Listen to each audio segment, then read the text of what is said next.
घरात आलेले अमाऊंट तुमच्या पश्चिम दिशेला ठेवा, तुमच्या नोटांच्या गड्ड्या वाढतील, गॅरंटेड लिहून देऊ शकते।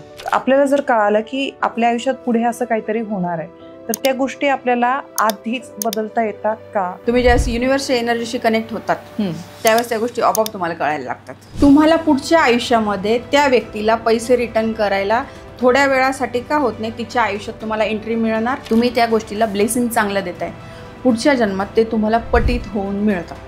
काहीतरी कार्मिक असेल म्हणून आपण एकत्र येतो आणि त्याच ठिकाणावर, त्याच जागेवर, त्याच लोकांमध्ये आपला परत परत जन्म होत असतो। तर तुम्हाला 101% ह्या जन्मामध्ये हार्ट फेल्युअरचे प्रॉब्लेम येणार म्हणजे येणार, ब्लॉकेजेस लवकर लवकर येणार।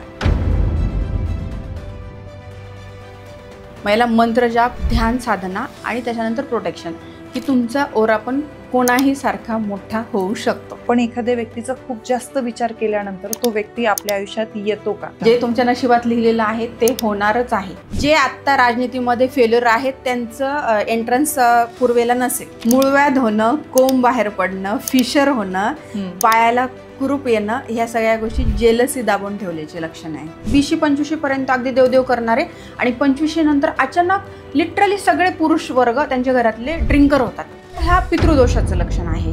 मृत्यूच्या क्षण पण तुम्ही त्याच दिवशी ठरवून येतात ज्या दिवशी तुमचा जन्म झालेला असतो। ह्या सगळ्या गोष्टी निगेटिव्ह सायन्स आहेत। मग आपल्याला ह्या गोष्टी बदलता येतात? Yes, of course.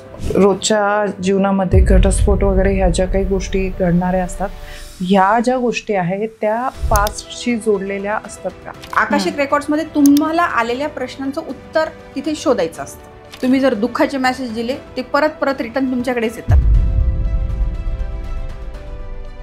आपण जसं म्हणतो ना, दुनिया गोल है घूम के आपके पास आता है, तर तसं प्रत्येक वाक्य तुमच्याकडे फिरून येत असतं। त्याच्यामुळे चांगलं द्या, चांगलंच मिळणार।